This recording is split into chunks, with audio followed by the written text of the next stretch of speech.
यदि आप लॉ पढ़ना चाहते हैं तो कहीं और क्यों जाना। हमारे ऐप को डाउनलोड करें और लॉ पढ़ें। नमस्ते सदावत्सले मातृभूमि। जिस प्रकार दिल्ली में ये सब कुछ हुआ परेड के दौरान और रैली जिस समय निकल रही थी और ट्रैक्टर रैली में जिस प्रकार से ये सब कुछ किया गया, मुझे लगता है कि ये नरेंद्र मोदी को लाभ देने वाला है। कैसे नरेंद्र मोदी सरकार को लाभ देने वाला है? क्योंकि नरेंद्र मोदी सरकार के विषय में अगर आप सोचेंगे तो वो सहिष्णु सरकार दिखाई दे रही है। अगर वो एक्शन लेते तो फिर ये होता कि साहब वो एरोगेंट हैं, क्योंकि उन्होंने शुरू में जब सरकार बनी थी 2014 में तो कुछ एक्शन लेने शुरू किए, 2019 में सरकार बनी तो एक्शन लेने शुरू किए। तो ये हुआ कि साहब ये एरोगेंट व्यक्ति हैं, ये किसी की सुनते नहीं हैं, इनसे कोई संवाद करना चाहता है ये संवाद नहीं करते। एग्रीकल्चर बिल के मामले में नरेंद्र मोदी ने वो सब कुछ किया जो एक संवाद करने के लिए आवश्यक होता है। उन्होंने यहाँ तक कहा कि क्लॉज बाय क्लॉज हम डिस्कशन करेंगे। पॉलिटिकल पार्टी सभी को संज्ञान में लिया गया, ऑल पार्टी मीटिंग्स हुई।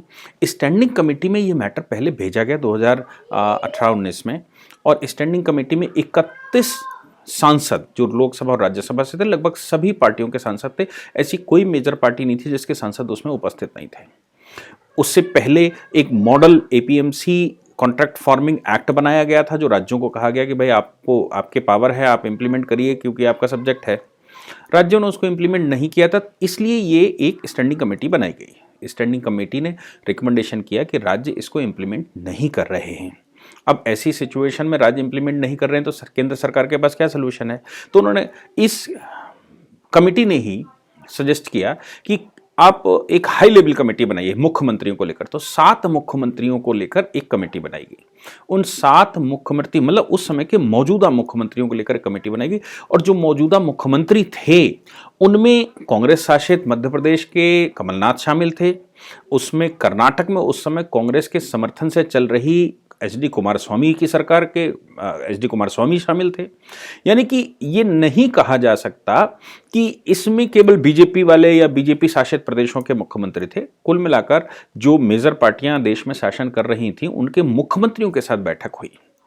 मुख्यमंत्रियों के साथ बैठक हुई तो मुख्यमंत्रियों की इस कमेटी ने सजेस्ट किया, हाई पावर कमेटी ने सजेस्ट किया कि केंद्र सरकार को कानून बनाकर रखना चाहिए और वो कानून देश में दे देना चाहिए। ऐसा नहीं है कि इनके समय पे बात शुरू हुई। शरद पवार के पुराने लेटर हम लोगों ने सबने देखे होंगे। इसके अतिरिक्त उस समय की केंद्र सरकारों ने राज्य सरकारों को लगातार आग्रह किया है कि आप ऐसा करें। राज्य सरकारें लगातार कह रही थी कि अगर एक राज्य इस तरह का कानून लेकर आएगा तो दूसरे राज्य की मंडी प्रॉब्लम खड़ी करेगी और ट्रांसपोर्टेशन में समस्या होगी।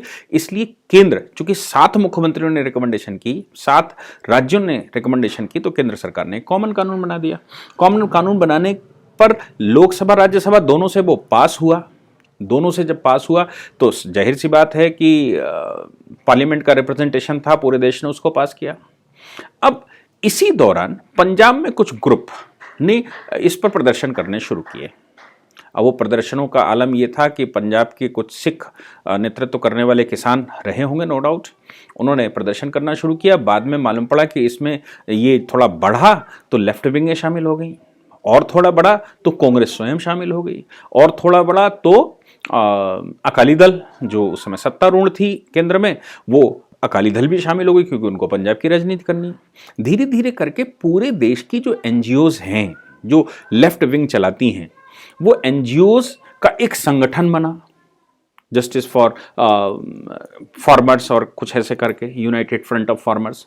वो एनजीओज का वो था जो एनजीओज फार्मर्स के लिए काम नहीं कर रही होंगी संभवतः, ये एनजीओज उसमें शामिल हो गई। दिल्ली की तरफ मार्च शुरू हो गया।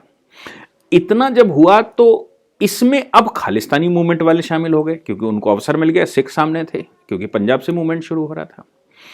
होते होते इसमें और लोग शामिल हो गए। आम आदमी पार्टी ने बढ़ चढ़कर हिस्सा लिया, योगेंद्र यादव ने बढ़ चढ़कर हिस्सा लिया, और कम्युनिस्ट जितने एंटी एस्टेब्लिशमेंट लीडर्स थे देश भर के, उन सब ने इसमें पार्टिसिपेट करना शुरू कर दिया।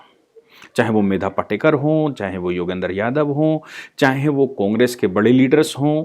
राहुल गांधी स्टेटमेंट देने लगे, ट्विटर हैंडल्स चलने लगे, पीएफआई जैसे संगठन उसमें बात करने लगे, और ये सब चल ही रहा था तो केंद्र सरकार ने जब इनको ऑफर दिया और कहा कि भाई आप आइए, हम क्लॉज बाय क्लॉज आपसे चर्चा करेंगे, इन बिलों पर हर एक सेक्शन, हर एक क्लॉज, यानी कि हर एक पॉइंट पर हम लोग चर्चा करेंगे, ओपन डिबेट करते हैं। अगर आपको लगता है कि ये डिबेट ठीक नहीं, ये कानून ठीक नहीं है और आपके पॉइंट वैलिड होते हैं तो हम इसको हटा दें, उस पॉइंट को अमेंड कर देंगे।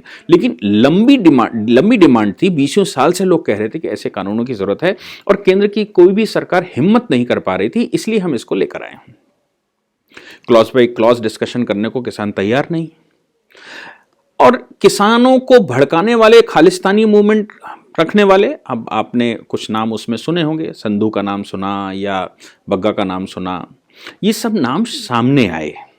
इन नामों ने वहां डिस्टर्बेंस करना शुरू किया। बाद में गणतंत्र दिवस की परेड, फाइनल तो इनका गणतंत्र दिवस ही था कि गणतंत्र दिवस की परेड के दौरान ऐसा हंगामा करेंगे कि विश्व को एक मैसेज जाए और सरकारें कुछ और सोच सकें, कुछ संसार भर सोचे कि नहीं, बड़े सिख जो हैं बड़े प्रताड़ित करके रखे जा रहे हैं। इसमें बेचारा जो हमारा ओरिजिनल फार्मर था वो समझ नहीं पाया कि आखिर क्या चल रहा है। परिणाम निकले वो सबको चौंकाने वाले थे। परिणाम क्या निकले कि ये जो मूवमेंट चलाने वाले लोग थे, इनको सपोर्ट करने वाले लोग आगे इनिशिएट कर गए और जो ओरिजिनल किसान था वो पीछे रह गया। अब जो लोग आगे हो गए तो उन्होंने कहा साहब ट्रैक्टर यात्रा करेंगे, रिंग रोड पर केवल घुमाएंगे, दिल्ली के चारों ओर ट्रैक्टर यात्रा करेंगे और हम अपना विरोध प्रदर्शन करेंगे। Delhi police honourable supreme court गई। अब देखिए, दिल्ली पुलिस उस समय अगर लाठी चला देती उसी समय, तो देश के किसान को, अन्नदाता को समस्या है कि आपने उनको मारा, उनको मारकर भगा दिया। और अगर दिल्ली पुलिस सुप्रीम कोर्ट जा रही है और सुप्रीम कोर्ट से आग्रह कर रही है कि साहब आप इस पर बैन लगा दीजिए, तो सुप्रीम कोर्ट कह रहा है लॉ एंड ऑर्डर मेंटेन करना आपका काम है, इसलिए आप देखिए। कोर्ट कह रहा है अगर शांतिपूर्ण करना चाहते हैं तो आप देखिए। उनको अनुमति मिल गई। अनुमति मिलने के बाद वो राउंड लगाने लगे। 26 जनवरी की परेड में बहुत अच्छे चौक चावंद होने के बावजूद सवाल तो वही था, क्योंकि किसान तो बेचारा घूमना चाहता था, लेकिन आतंकवादी, अलगाववादी तो घूमना नहीं चाहते थे ना। अलगाववादी तो वहां डिस्टर्बेंस करना चाहते थे, इसलिए अलगाववादियों ने प्लान बनाया। और ये प्लान कोई ऐसा नहीं है, हाँ मैं इसलिए किसानों को इसमें दोषी इसलिए मानता हूं, जो सही किसान भी इसमें शामिल था उनको मैं इसलिए दोषी मानता हूं कि सिंधु बॉर्डर पर जिस समय ये तय हो रहा था, जिस समय वो पैम्पलेट बांटे जा रहे थे खालिस्तान मूवमेंट को लेकर, भिंडरवाला और उनके साथियों की शहादत बताई जा रही थी, उस समय किसानों ने सरकार को आगाह नहीं किया। जब ये फंस गए तब ये बताना शुरू किया कि वहां पर ये चल रहा था। अब हम सब जानते हैं कि भिंडरवाला आज तो बहुत छोटा सा मूवमेंट है, कोई बहुत बड़ा मूवमेंट नहीं है। भिंडरवाला की समस्या तो बहुत बड़ी थी कि अमृतसर के गुरुद्वारे में सब इकट्ठे हो गए, स्वर्ण मंदिर में इकट्ठे हो गए थे, तो बहुत मुश्किल काम था उस समय वो डिसीजन लेना। इंदिरा गांधी ने वो साहसिक डिसीजन लिया था, इसलिए उनको साधुवाद भी कहते हैं लोग। लेकिन जो फाइनली ये लोग आए और इन्होंने वहां झंडा फहराएंगे, यानी कि ध्वज फहराएंगे, वो जो निशान है वो फहराएंगे, निशान साहब लगाएंगे। ये सब कुछ जिस समय अंदर प्लानिंग में चल रहा था, उस समय किसानों ने सरकारों को, इंटेलिजेंस को सूचना नहीं दी। मैं ये भी कहूंगा कि इंटेलिजेंस यहां पर फेल हो गई। मैं ये भी कहूंगा कि अगर इंटेलिजेंस को पता होगा तो उन्होंने इंटेलिजेंस ने रिपोर्ट दी भी होगी तो इस योग्य अंडर एस्टिमेट किया गया होगा कि हम इसको कंट्रोल कर लेंगे। लेकिन शायद उनको ये नहीं मालूम होगा कि इनका टारगेट क्या है। वो कुछ मुट्ठी भर लोगों को ही मालूम होगा जो अलगाववादी थे, कि वो झंडा लगाएंगे और झंडा लगाकर मैसेज देंगे संसार भर को कि हिंदुस्तान को कैसे तोड़ा जा सकता है, और हिंदुस्तान तोड़ने के लिए तैयार है। हिंदुस्तान के ग्रुप हमने सबने देखा होगा कि गुरुद्वारों से, वो मस्जिदों से नमाज पढ़कर आए, टोपी उतारी, पगड़ी बांधी और पगड़ी बनी बनाई पगड़ी लगाई और चल दिए आंदोलन में। केंद्र की मजबूरी ये रही होगी कि केंद्र सरकार किसानों पर, अगर तथाकथित किसानों पर भी उस समय कोई एक्शन लेती तो देश में गलत मैसेज जाता, संसार में गलत मैसेज जाता, देश का किसान सरकार के अगेंस्ट में चला जाता। लेकिन नरेंद्र मोदी जी को गॉड का गिफ्ट है। जैसे कन्हैया कुमार वाला मूवमेंट चला, CAA का मूवमेंट चला, ये सब जो चल रहा था ये सब उनको उल्टा लाभ दे रहा था। किसानों का ये जो मूवमेंट चला और समझ नहीं आ रहा था कि इसको कैसे कंट्रोल किया जाए, क्योंकि सब कुछ सरकार कर चुकी थी, कोर्ट में भी मैटर था, कमेटियां बना दी गई, और मैंने पीछे प्रोसीजर बताया कि सारी पॉलिटिकल पार्टियां इन कानूनों के पक्ष में थी। उसके बावजूद जब मूवमेंट चला तो खड़े हो ही गए वो, यानी कि संसद की भी बात नहीं मानेंगे। आप ध्यान रखिए कि पाकिस्तान जैसा देश जो पैदल हो चुका है, पूरी दल फल सेना राक्षसों के साथ तैयार था, कि वो नरेंद्र मोदी को CAA के प्रोटेस्ट के दौरान पता नहीं वो क्या कर देंगे। चीन जैसा देश, जो कम्युनिस्ट लीडर यहां पर इंटरनल डिस्टर्बेंस कर रहे हैं, उनके आका चीन को गलवान में क्या झेलना पड़ा। उनके व्यापार सरकार ने बंद कर दिए, देश में उनका बहुत बड़ा नुकसान किया गया और अब इंपोर्ट लिमिटेड हो रहा है। जो हम नहीं बनाते, जिसकी आपूर्ति हमारे पास नहीं हो सकती, वही हम उनसे ले रहे हैं, बाकी सब हम उनसे नहीं ले रहे हैं। तो जब चीन के हौसले पस्त हो गए, पाकिस्तान पैदल हो गया, तो इन लोगों को सोचना चाहिए कि अंदर डिस्टर्बेंस नहीं कर सकते, बहुत कुछ गड़बड़ी नहीं कर सकते, इनके पास इतनी शक्तियां नहीं है कि वो कर सकें। नोटबंदी में पैसा बहुत आतंकवादियों का डूब ही चुका था, उसके बाद GST वगैरह लेकर आए, उसमें समस्याएं लोगों को खड़ी हो गई। नंबर 2 का पैसा FCRA कानून लेकर आए, तो आप सोचिए कि अगर ये मूवमेंट जब चल रहा है और FCRA के कानून में परिवर्तन ना हो रहा हुआ होता, विदेशी फंडिंग इसमें आई होती, तो आप सोच लीजिए कि ये जो ऊपर ध्वज लगाया गया, वो ध्वज क्या बंदूकों के साथ होता, क्या और हथियारों के साथ होता।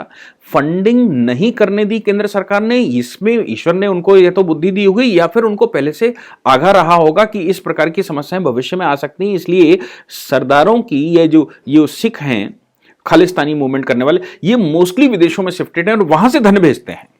सरकारें भी इन्वॉल्व इसमें रहती हैं, बहुत सारी विदेशी कंपनियां, विदेशी सरकारें जो भारत को डिस्टर्ब करना चाहती हैं, उनको एक हथियार मिल गया। तो FCRA कानून में संशोधन करके विदेशी फंड भारत में अलाउ ना करके या बंद करके 20,000 से ऊपर NGOs बंद करके सरकार, मुझे लगता है कि सरकार भी पहले से प्रिपेयर्ड थी कि ये सब भारत में होने वाला ही है और ये होकर रहेगा।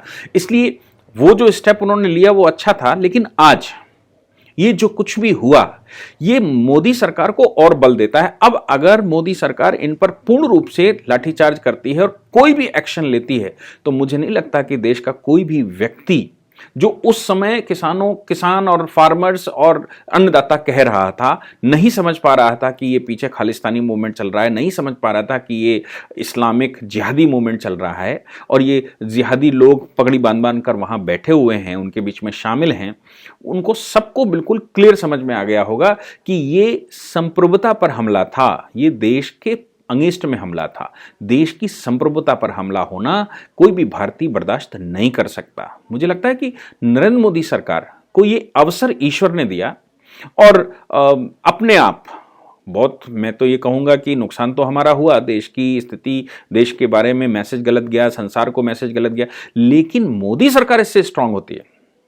और जो विपक्षी ये सोचकर इस मूवमेंट में शामिल हुए थे, अलगाववादी मूवमेंट में, कि उनकी वोट बैंक बढ़ेगा और किसानों को पता नहीं नरेंद्र मोदी सरकार उसमें हमला कर देगी और लाठीचार्ज कर देगी और वो लाठीचार्ज जो है वो हमारे पक्ष में चला जाए, क्योंकि भारत में 70% से 80% किसान है, तो 80% मोदी सरकार, छोड़ दीजिए बीजेपी की सरकार, कभी शुरू से एग्रीकल्चर फील्ड में या गांव में नहीं रही। इस बार 2014 और 2019 के चुनाव में भी वो विलेज की पार्टी बन गई, गांव की पार्टी बन गई। इसलिए किसान को तोड़ दिया जाए, कैसे तोड़ा जाए, इसके लिए स्वांग रचाया गया था। विदेशियों ने उस पर लाभ लिया, हमारे लोगों ने, पॉलिटिकल पार्टियों ने स्वांग रचाया, लाभ उन्होंने लिया। पिच नरेंद्र मोदी की थी और खेल रहे थे ये, और विजेता बने मोदी सरकार। अब अगर अभी चुनाव करवा दीजिए, मोदी सरकार कल को एक्शन लेना शुरू करे इस पर चुनाव की स्थिति आ जाए, तो आपको क्या लगता है क्या होगा?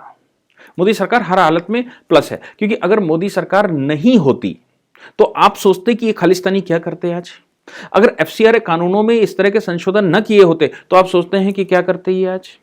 अगर विदेशी NGO जो भारत में फंडिंग करती हैं, भारत में जो अपनी कंपनियां खोल रखी थी, आप सोचो एमनेस्टी इंटरनेशनल जैसी कंपनियां बंद होकर चली गई, NGOs बंद होकर चली गई, ये भारत में अभी ह्यूमन राइट का क्या गेम खेल रहे होते। मुझे लगता है कि लोग क्रिटिसाइज जरूर कर रहे हैं कि मोदी सरकार ने एक्शन क्यों नहीं लिया, लेकिन डेमोक्रेटिक तरीके से मोदी सरकार ने जो किया, वो खालिस्तानी मूवमेंट और जो इस्लामिक टेररिस्ट मूवमेंट था, PFI जैसे संगठन, ये सब एक्सपोज हो गए। इनका बिल्कुल एकदम क्लैरिफिकेशन हो गया कि ये भारत को डिस्टर्ब किसी भी ना किसी साधन से करना चाहते हैं। मैं सोचता हूं कि गिलगिट बाल्टिस्तान को वापस लेने की मोदी सरकार ने जो सर्दियों में योजना बनाई थी, पहले गर्मी में योजना बनाई, तो पिछले साल योजना बनाई तो CAA का मूवमेंट करवा दिया गया भारत में, पाकिस्तान बच गया। दोबारा योजना बनाई तो गलवान, सेनाएं हमारी लगी हुई थी बॉर्डर पर, वही सेनाएं गलवान में जाकर चली गई, क्योंकि हम गिलगिट बाल्टिस्तान हो सकता है वापस लेना चाहते हो। और तीसरी बार सर्दियों में गिलगिट बाल्टिस्तान वापस लिया जाए, इसके लिए अगर सेनाएं सजाई गई होंगी तो फिर ये किसान मूवमेंट शुरू कर दिया। कुल मिलाकर मैं ये कह रहा हूं कि ये सब कुछ लाभ दे रहा है मोदी जी को। देश हमारा जो है उस पर इस समय ईश्वरी कृपा है, राम का मंदिर बनने जा रहा है, राम इस समय देश पर मेहरबान है और मोदी सरकार पर भी मेहरबान है। ये सारा संदेश जो ये देने की कोशिश कर रहे हैं, मुझे लगता है कि उनके ही अगेंस्ट में जा रहा है और मोदी सरकार के पक्ष में जा रहा है। आप सबका कमेंट जरूर देखूंगा मैं। Thank you very much.